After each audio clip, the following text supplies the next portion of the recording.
ended up speaking in front of the Federal Trade Commission and helped with the whole thing. You can see it like when the on C-SPAN with the Can't Spam Act. Like I Beautiful. contributed to that, and we had bodyguards and all sorts of stuff because they were like, "Ooh, she's evil," and they couldn't really do anything Thank you. because I really am not. I'm just like, look, this is. And it was pretty funny because Dan Rather, the 60 Minutes, got in touch with me and they wanted to do a piece. And I argued with them. I was like, I'm not really interested. And they're like, why? And I'm like, well, when the Wall Street Journal piece came out, I had a gunshot They're, through my window. they're I mean, painting you as the bad my, guy. my kids were affected by Welcome to that. the world of Eve Pacific. I'm your partner in evolution, Noble Woods. Today, we embark on an exciting journey into the heart of entrepreneurship and digital marketing. Our mission is to harness the power of advanced AI technology, merging it with our deep digital strategy expertise to deliver customized solutions across various business management systems. This episode is sponsored by Objective Investment Banking and Valuation. Their firm's name embodies the core mission to help business owners achieve their objectives. Our guest today is Laura Betterly, a world-renowned entrepreneur and marketing expert.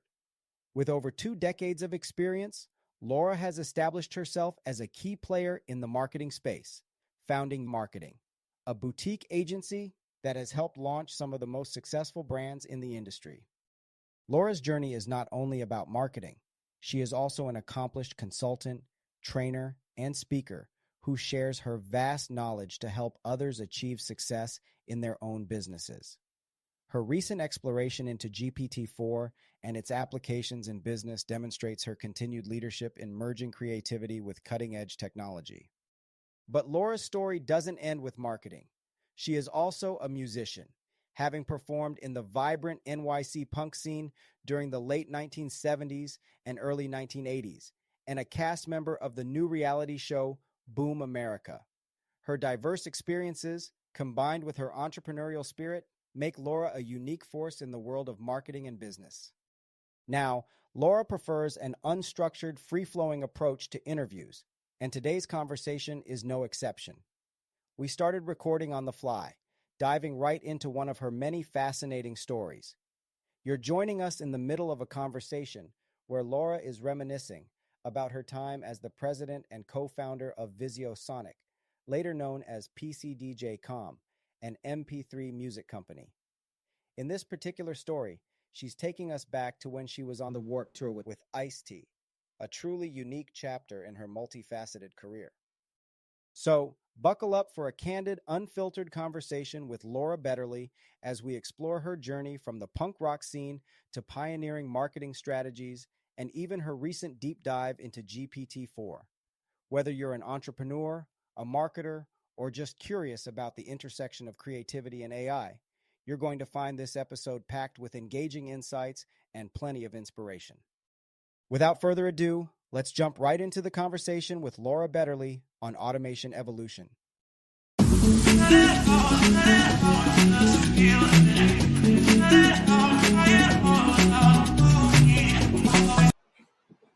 There we go. Hi, Laura. Hi. So we followed him on the Warped Tour to see what's what, and so that we could also get pictures of the equipment being used and whatnot. And you know who? And he allowed us to be on stage with him. So we didn't perform with him, but we stood on stage. And one of the things that he would do is he would have a super soaker gun, and he would go to for the audience. But man, that guy would always hit me in the head with a gun. So that was his affection. That was Ice-T's affection for you. Yeah. You know who went on stage right before him, which was really interesting?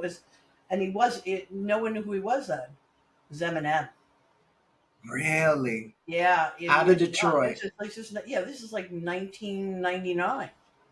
He was real. Was Anthrax on that tour? Yeah, but it was a different stage. Okay. Yeah, it was a different stage. And we were in San Bernardino with him, and then a few months later he ended up coming here. The Warped Tour was in Orlando, I think. Oh, close. Sorry, my cat decided that it's time for her to annoy us.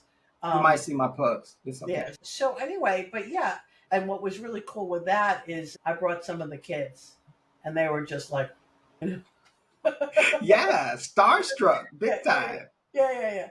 yeah. Mama's cool. So, so that you've always been into technology, and that, Yeah. and the way you're explaining, you were the first to use MP3 players with DJ equipment, right? That's Um, correct. That's correct. We did a whole bunch of stuff with it was the first dual MP3 player for DJs, and it was cool because it was also during the beginning of the .com period. So we had so the boom before the it was bust. a hugely exciting time. I could It only was probably imagine. one of the most exciting times I've ever experienced because not only was it was the first time I was like figuring out the whole business deal thing, and there was all this new technology, and we were hanging out with, like I said, we were hanging out with Ice T, Nile Rodgers. Oh my Oh God! my I mean, God, oh my God! No, great producer, yeah, but a great artist too with Chic and what he Bernard did. Yeah, I mean, Bernard Edwards, and yeah, yeah, I just saw them a couple months ago. They're still he touring. aged well. Yeah, He yeah, really did. he was opening. He opened up for Duran, who we produced, and I got great seats, and I got to hang out backstage. It was awesome. But You're one of the few musicians that really adopted technology outside of those the British invasion. you know what? But I have old equipment too. Okay, I still my guitar is a Gretsch with a big Okay. feet, and I have a old Vox AC30 from 1969. Oh, It's trustworthy. Yeah, I remember I come out of the punk era. Sylvain from the New York Dolls was one of my closest friends before he passed. So, Wow. go figure. But it's interesting. And it's funny because it doesn't occur to me that's not how everybody lives their lives. You know what I mean? Like this thing that, oh, and then I was in the newspaper, and then I did this, and then I did that. And my kids were like, Mom, that's not usual. And I said, You're right, it's not usual. But, But that's what makes you amazing, well, because I don't, amazing right, is well, par for the course for you, well, I just right? have fun. I just have fun, and I just try to put things together so that that keeps it interesting, and so that I don't get bored with life. Which came first, yada yada marketing or In Touch Media? Oh, In Touch Media was prior to that. It was PC DJ to In Touch, and it was really interesting because I left PC DJ.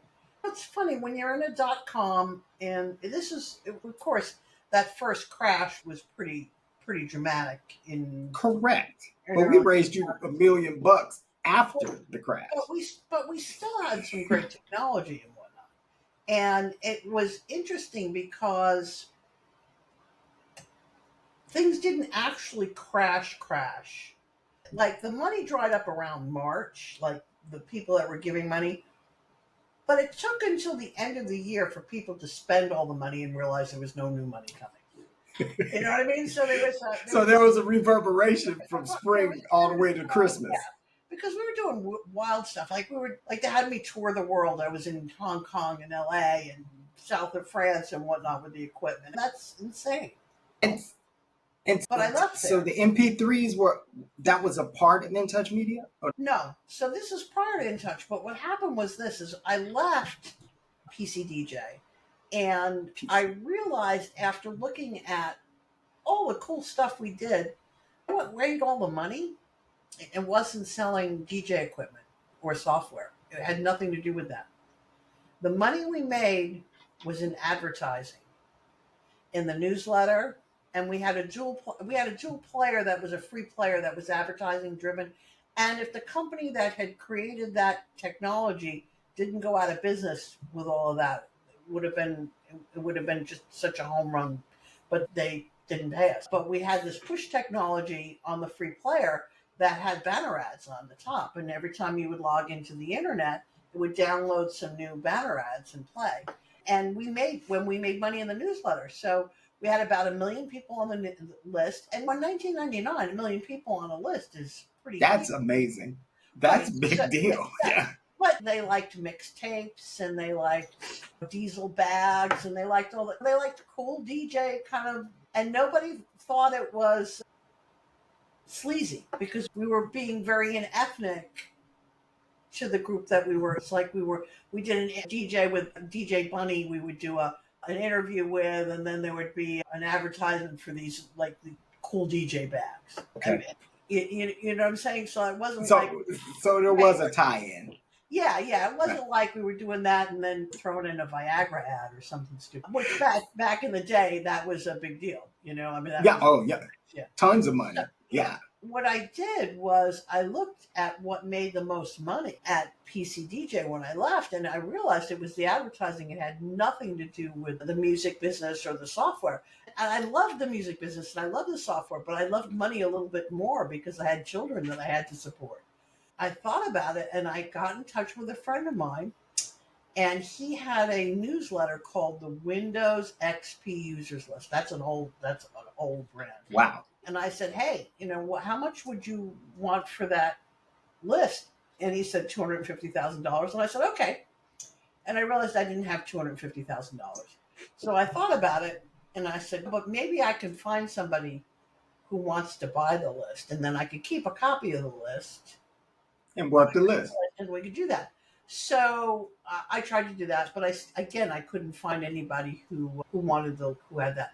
But what I did find was a guy who had a similar list, and I brokered a trade, and I ended up with one of the largest databases in the country, 300 million names. I'm like, So you just merged them. yeah, basically. And I brokered a trade. So now I have this huge database with selects and all sorts of stuff. Like, it was a big deal. And now I have to learn how to mail like at a large scale. I don't know what I'm doing, right? But I know with the people that I know in the .com world, and Right. Bob, who was my partner at the time, he was big in telecom. I figured between the two of us, we We'll could figure it out. sell, we could do something with that. So yeah, we started doing it. We started making money, and it was doing well. And then and this was before the Can Spam Act, right? So there was no laws that Oh, said you could do it, couldn't do it. Internet service providers didn't like it. So we would get shut down. And I wanted to tell this story about this single mom who was doing ethical mailing and getting shut down. And so the same guy that I had gotten the WinXP list, he had a press agent, and they had a product, a spam filter, and they were talking to the Wall Street Journal, and that this Wall Street Journal girl says, "I'm not that interested in your software. I'd rather talk to somebody who mails for a living." So they were like, "Call Laura." Anyway, call Laura. I went from telling this story. I just, like I said, I bump into things. I didn't really go out of my way. Right. Anyway, she liked me. She said, "I'd like to come and spend some time with you." And I was like, "Oh, you can do that." I said, "That it's not that interesting. The music business stuff, that was fun and interesting. That was fun. This is just business. This is just business. But stats, it's this, that, and the other." So she came. She spent a few days with us, and came and went back, and she took a picture of me and whatever. And then she called me, like, I don't know, 2 months later, and she says, "Look, I'm almost done with the article. My editor has one question for you." And I said, "Shoot." And she says, "Well, some people say all commercial email is spam. How do you respond?" And I made a joke, and I said, "Well, if that's the case, call me the spam queen." And they did. Oh, wow. But it was 32 column inches. It was a front page. It was huge. Yeah, it was huge. It was huge. I mean, I was on CNN, I was on NPR, I was flown out Yeah. to California Tech TV.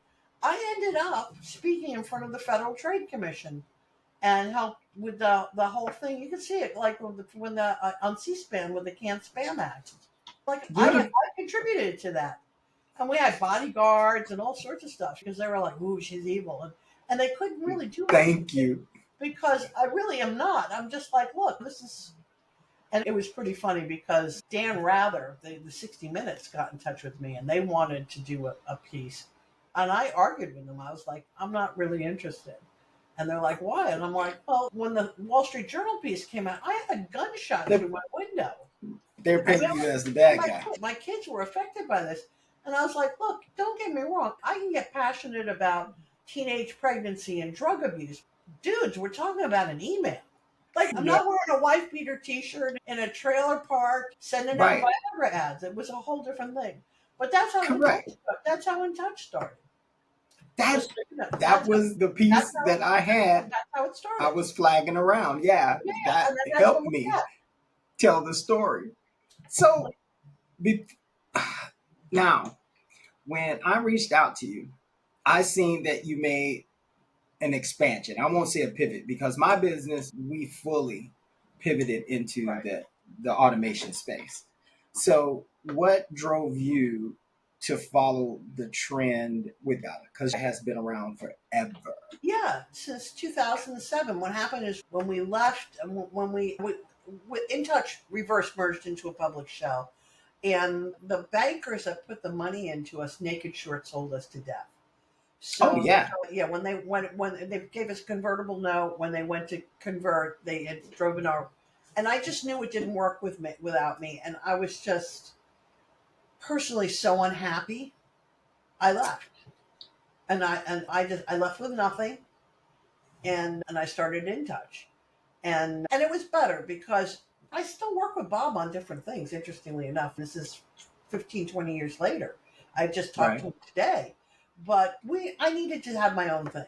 You know what I mean? I needed not to have partners anymore, and right, I think it was good. We had realized early on that bulk email didn't work, that opt-in email does, and then right. Steve, who is not only my husband but my business partner, was one of the first 100 guys to be certified by Google for pay-per-click, which is great. And so we took it that way. But here's the thing: marketing basics are marketing basics, right? Everybody says, Always. "Oh, you did all this other stuff." Every marketing campaign starts exactly the same: research. Right, You got to know your market. You got to know who you're communicating to. You got to know what your competitors are doing. You got to know what's working and what isn't. And then you have to know how to communicate to those people so that what you're communicating to them hits them in a way that makes them be interested in what you're selling. And so some ways it used to be that we would call people and survey them. We don't do that anymore. We scrape the net for data, and we use AI, and we get better results than we did then, because when we would call people, sometimes they would not be honest with us because they tell us what we want to hear as opposed right. to what they actually were thinking. Anonymously on the internet, they definitely let you know what they're thinking. There's no, So do you there's, conduct a yeah, lot online as yeah, well? there's no, want to know what not to do? Look at the reviews on Amazon.com of a book that's in the area that you want. You're going to know exactly what not to do and exactly what to do. You don't have to talk to a human on that. You just have to look at the 1-star reviews, look at the 5-star reviews, And it'll tell you everything. and it'll tell you almost everything you need to know. Yeah, keyboard warriors. Yeah. So technology makes it easier to communicate, right? I mean, it also Right, makes it a lot noisier in a lot of ways. But recently, the thing that I'm really excited about that scares a lot of people is artificial intelligence. But I like it because it gives me more time. It's the correct. smartest. As an assistant, it's a smart assistant, and it's only as good as you Agreed. train it. As you train it, right? If you hired a PhD and you didn't tell them how your organization runs, they give you a lousy result, right? It's the same thing with Right. AI. You gotta. I don't know if you saw that whole thing that happened. So I use this AI host, right? Because they have these plugins that make the websites very fast. The faster your website is, No, I seen it. okay. I seen you porting the website. I Yeah, I was a little angry at that one. can only imagine. Yeah, yeah. Oh, But yeah. just so whoever's listening knows, I basically was communicating with an AI bot, and I really needed to speak to a human, and it wouldn't let me speak to a human. And I said, I'm disappointed, to which it responded that they couldn't help me with that, but I could absolutely see a mental health professional on it. To which They I, had assessed the situation yeah, and gave the best advice to you as possible. and I basically told it to F off. And I was so pissed I made that post, and I tagged the company, and then I sent them Oh, a messenger, and I have a friend who knew the principals, and I screenshotted it and sent it to him. So an email went to the president of the company, and I now have my own Slack channel with them. I know. I would know that it was rectified pretty expeditiously because you said, "Yeah, I Yeah, got my site moved over." yeah, The yeah. squeaky wheel, but Yeah, yeah. But what it was is their AI was mistrained. It was as correct. simple as that. And what happened was is because it was a new account and it was on a 7-day trial. They wouldn't give it to a human because they didn't consider you quote unquote a customer yet. A But if customer. you You want getting ready to go to the next tier. but you want them to make me not a customer, that's the way to do it. The only reason why I persevered through it is that I have 6 or 7 accounts with them, so I know what they Oh, have, and so I've used them before. This is a starter account for a new client of mine, and normally it's a one-click connection, and it was able to. But if you have an older site or one that has yeah. a lot of content on it, Yeah. it's not as easy as clicking a button to move it. So I needed a human to help me with it, and it got done. And everybody, wow, that's what's wrong with AI. I'm like, no, that's what's wrong with No, humans. with It was people, right? it's a And human problem. They have to retrain the correct. AI. Yeah, And the models will get smarter with training and yeah. experience, just like humans. Now, other than using to data scrape, do you use any other automations Oh yeah. with email Not or necessarily with APIs email. for it? I do have. I do. I okay. So one of the things I religiously use is Otter AI. Otter is a transcribe. It transcribes, right? And it gives you Trust a, me, yeah, I know. But I use it all the time. I also have this thing on the back of my phone. It's called Applaud, PLAUD. And all I have to do is push the button here, and it'll record my phone calls, and it'll do All the your same calls, on my phone. and Yeah, it'll transcribe. and it'll transcribe. And this is not a privacy thing. This is I'm a 63 years old, and I have enough clients that I can't remember. I can't remember a darn thing at It the end of keeps the you day. efficient, right? That's right. Because one of these things that the transcriptions does, it gives you what transpired, and who was there, and a summary. But I can also, like today, like I had a meeting last Wednesday with a client of mine, and I couldn't remember this one thing. I had taken the transcript and thrown it into ChatGPT, and I said, "What was the color code for blah blah blah?" And it just answered the question, and it saved me a Correct. lot of time.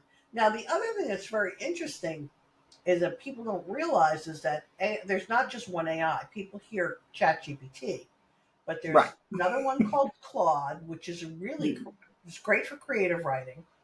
There's a lot another of one people love called Claude. Perplexity that will give you the citation. Research. They say that AI sometimes hallucinates, and it sometimes does, but Yeah. not Perplexity because it gives you the citation.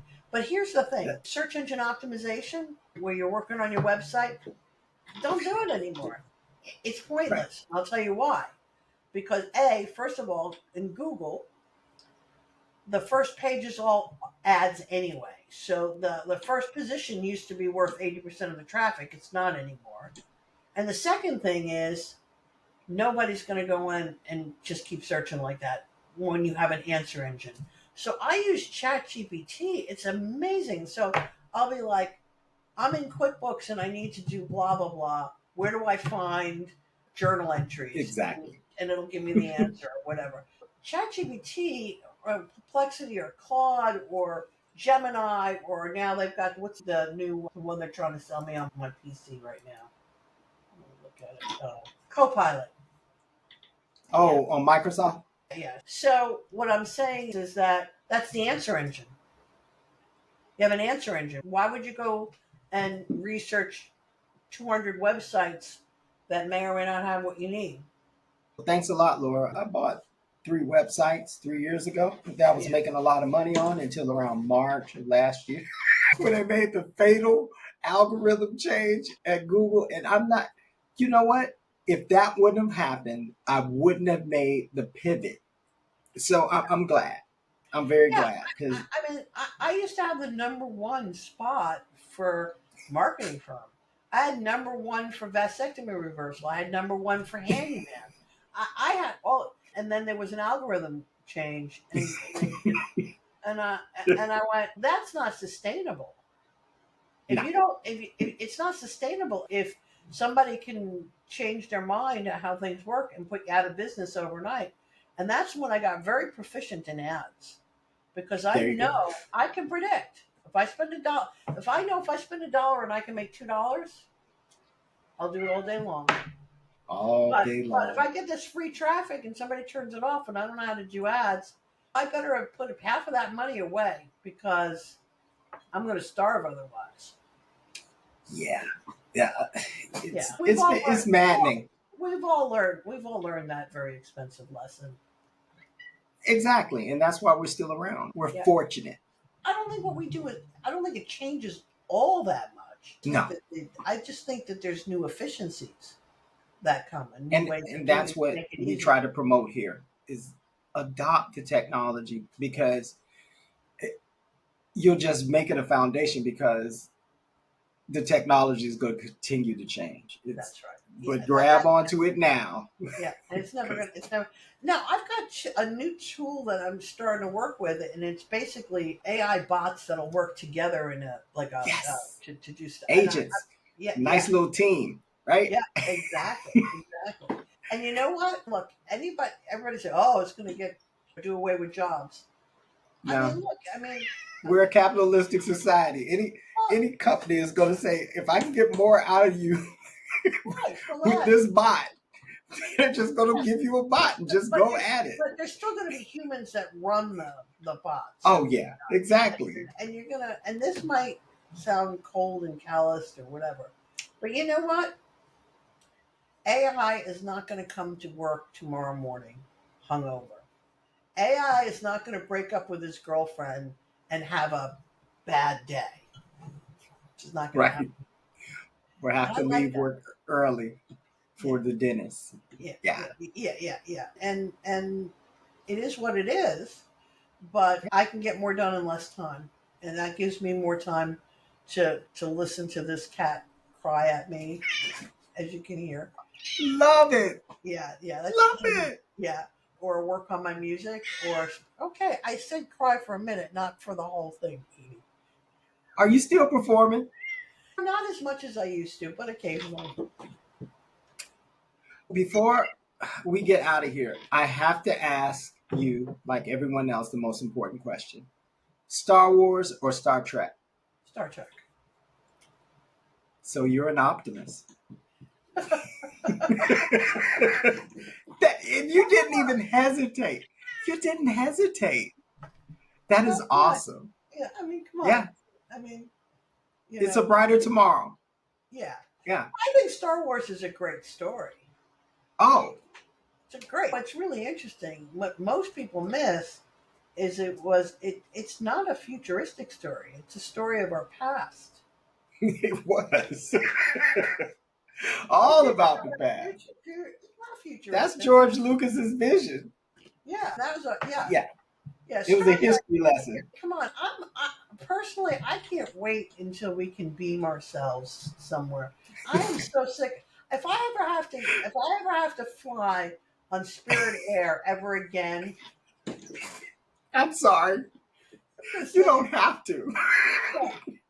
Well, yeah. Sometimes if you want to go to Vegas directly Oh my from God, Tampa, no. it's one of the one. I remember I had one flight where they gave away my aisle seat to someone, Wow.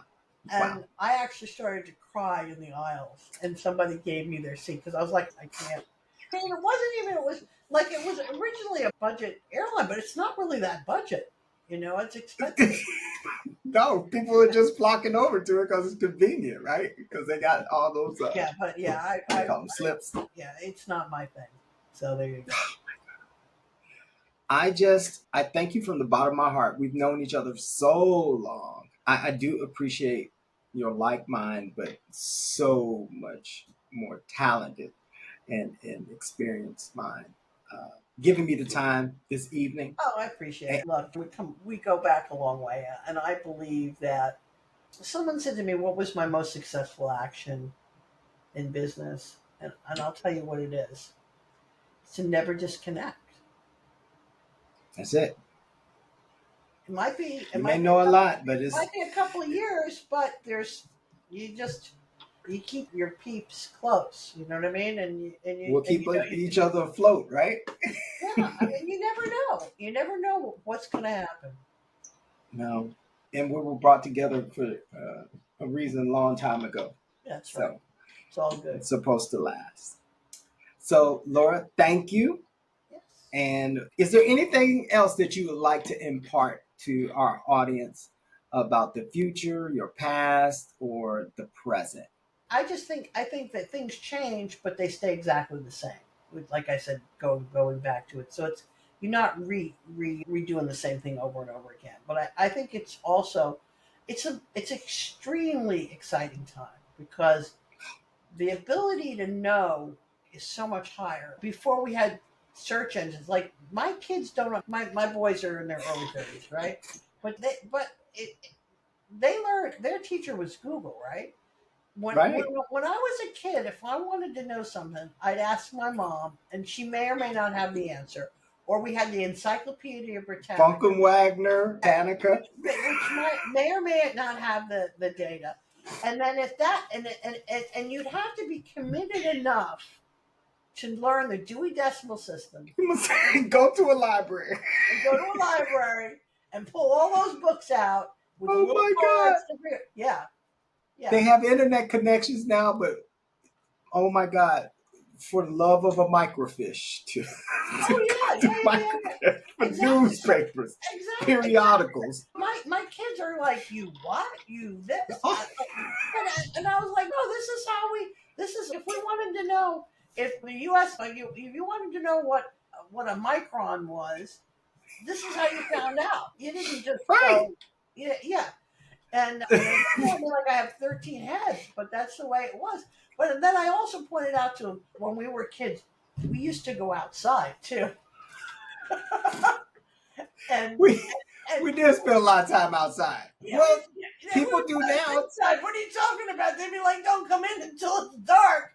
And I Get said, out. yeah, exactly. And I said, and we bled every single day because we cut ourselves somewhere. It was sharp stuff, and Yeah, it was I mean, abrasive stuff. exactly. Yeah, They but didn't have playgrounds with this foam rubber asphalt, yeah, right? I was like the Darwin Awards. Okay, if you were stupid enough to fall on your head on the concrete and didn't make it, Yeah, you know, yeah. so Or do it twice. yeah, You'll learn by the third time. yeah, exactly. But yeah, No, but I just didn't get it. And we are living in a great time. oh, I know. My kids would laugh at me because I mean they cut their hand like on a paper cut. I'm like, dude, look at this! Look at this scar! Look at this scar! Yeah, this You have no this is a idea. baseball bat. That's right. It's That's right. aluminum. This is aluminum. Exactly. Oh Yeah. my God. We live in good times. It's all good. Yeah, yeah. Thank you so very much. And as I always remind everyone, we are living in the best times of our lives, and to keep learning, keep evolving. Yep. This is the best time Yep. of our lives. And if anybody wants to be in touch with me, laurabetterly.com or find me on Facebook, man. Yeah. Yeah, or Yada, right? Yeah, Yada Marketing, Yada AI. But if you go to laurabetterly.com, everything's there. You know what I mean? So all my projects under one. Yeah, I don't know. I haven't figured out what I want to be when I grow up yet. I'm working on it. Don't you ever. Thanks, Laura. All right. I appreciate you. Thanks. Yeah.